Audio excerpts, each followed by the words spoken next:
everything sounds the same way. And not only the creation of the music itself, when you hit the mixing stage, man, I can tell the difference now. Not because they're that good. No, it's because it's so freaking bland, boring, devoid of personality. I am putting aside the music itself, okay? I'm thinking from a very technical perspective. Who full-on mixing engineer had engaged? I can't hear any form of texture. I can hear any form of expression from the mixing engineer, and also I can hear the producer and the band working together with the mixing engineer in the production of a sound that represents the emotions portrayed by the music. Not anymore. No. You can't tell back in the day you can and still of course because you can listen to those records still, but you can tell the difference between bands just by a few seconds out of the production, not even the music, because they used to have a particular tone to them, a very clear sound signature. For example, think of Iron Maiden.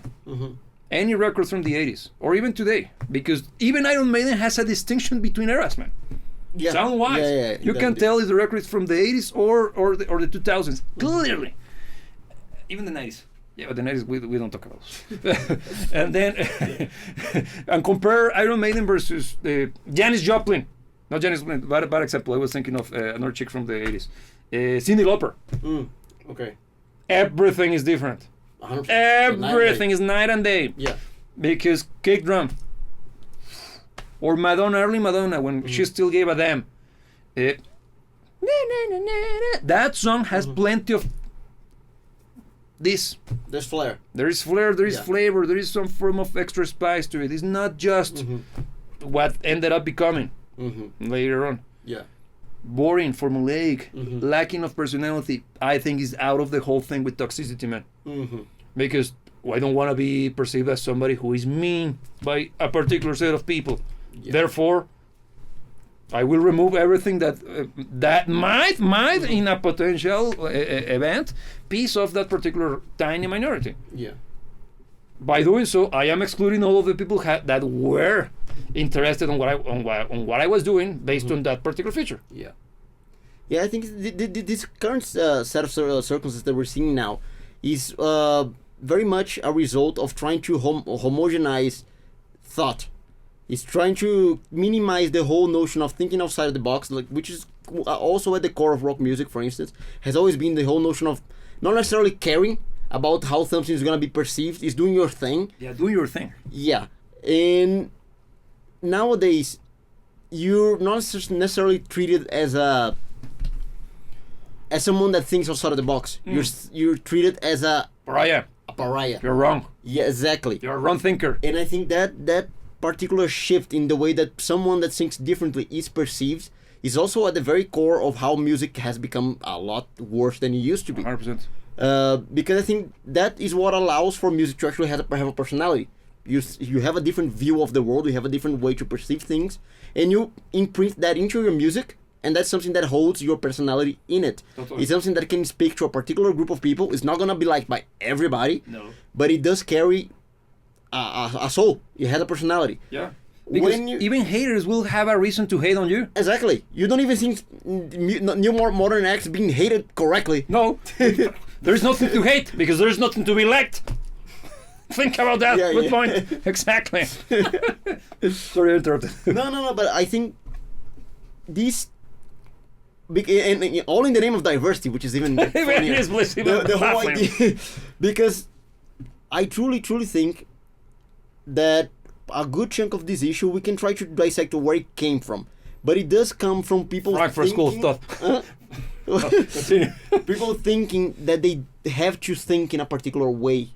Yes. Because once again, we wouldn't have bands like Led Zeppelin if they were worried on trying to think like everybody else. We wouldn't have Pink Floyd's if they were thinking about how to think about seeing the world like everybody else. We wouldn't have Mozart. We wouldn't have Beethoven. We don't. It's not exclusive to the 20th century. Yeah, but any of the good stuff. Yes. Because exactly what we love about great music is being. You like the guy, man. But we're being gifted with an external point of view. Yeah. It's being actually presented with a I never thought of it like that. Like, Yes. the whole phenomenon of having your mind blown Yes. by music comes out of that. Agreed. Because think of this, man. We don't refer to the bands as a group of people. We refer to them as the creator of the music. Yeah. Almost like if we perceive them as an entity, Yeah. as a person, right? Yeah.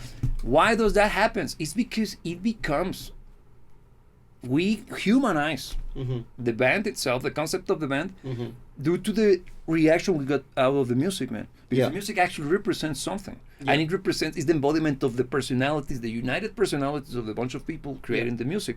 Because what happens when you think of a solo artist, let's say Beethoven, you don't listen to his symphonies, you listen to him. Yeah. That's why I love the fifth. Everybody loves the fifth. That's not even a choice. But you listen to his stuff, man. I like him over Vivaldi. That's acceptable. I'm not gonna say that that's. I can get it. I'm not gonna. I can make a decision on myself. But for myself, Beth is that kind of stuff, man. You listen to the guy. Yeah. Because he's the guy that actually is the guy humanity, the uniqueness, his personality, the creation of the music is based upon. Yeah. That was kind of like a Yoda speaking, but I managed to pull it off. No, but it makes sense because one of the things that make music and cherished and being such an expressive art form is the human connection that can be established through it. Yes. And I think nowadays music has lost that. I think most mainstream music nowadays has no form of connection attached to the experience of music. It's because, are you implying that music is little by little no longer trying to sound human? Yes, Are not you, even implying. Are you implying that music is starting to be used to remove humanity by definition out of the people listening to that music? Yes, it can be understood as such. Are you implying that the people creating that music might have a nefarious plan behind it? By to remove humanity of the people listening to that music, therefore their will to be unique and being treated as individuals rather than a collective. I never said that, but I never not said it either. Allegedly, Yeah. of course. Yeah, because that's the power of music, man. Yeah, and now seeing the development, for instance, of AI music as well being pushed because it is already being pushed. And of course, by the very definition, it lacks the human element in music making. Yes. But if you look at mainstream music, it has been lacking the human element for a few years already. Yeah, we have said this before several times in different live streams, but the fact that we are kind of we already picked in that regard that the AI music is difficult to differentiate itself from human music. Yeah. It's not out of the excellence of the machine creating music. No. It's out of the shittiness of the music that is being compared to. Yeah. Because humans are becoming way worse when it comes to writing music. Yeah. Why? Because they are afraid of being seen as toxic. Everybody stopped daring and trying to come up with something that is unique to them, man. Yeah. Because it might suck, yeah, and chances are that 70% of it, or 70% chances, you will suck. The music is not going to translate correctly. And what do you do then? You either stop or try another time.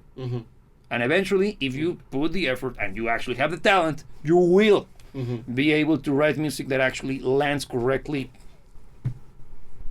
70% of the time. Yeah. Because it's impossible for you to be perfect and write masterpiece after masterpiece. Yeah. Because even the badass masters from eras ago, they don't have stinkers, but they don't have every single one of the pieces a masterpiece. Yeah. No, That's normal. That's human, man. It's impossible. You cannot come up with badass symphonies out of the blue every weekend. Yeah. Because if you are like that, that means that either you are not a human, or our standards have lowered that much that mundane. Sounds like masterpieces. Yeah. Which is something that is also a byproduct. It's something that we're experiencing right now. Yeah, the lowering of the standards is actually very critical to what we're living through nowadays. Applied to everything. Yeah, it is indeed. And I do think that the notion of toxicity plays a role in that as well. Because, once again, we already defined that having a strong personality, having something to say, even the idea of having something to say, is already treated as toxic. Yes. So, in order for you to make something that isn't toxic, you have to sanitize it to the fullest. After the sanitization process, you have all of the generic crap that we have going around nowadays. There is a term for it. Slop. Yeah, exactly. And now once again, thinking on the how the notion of AI music is also gonna be played now in the near future. See that in order to make music that flies under the current scenario, you have to strip it down from all personality. A machine, by definition, has no personality. Yes, impossible. But it's way better at compiling what works, because that's what it does, basically. Yeah. So if you remove the personality elements, now you're actually within machine territory. They're actually going to be better than us at making that.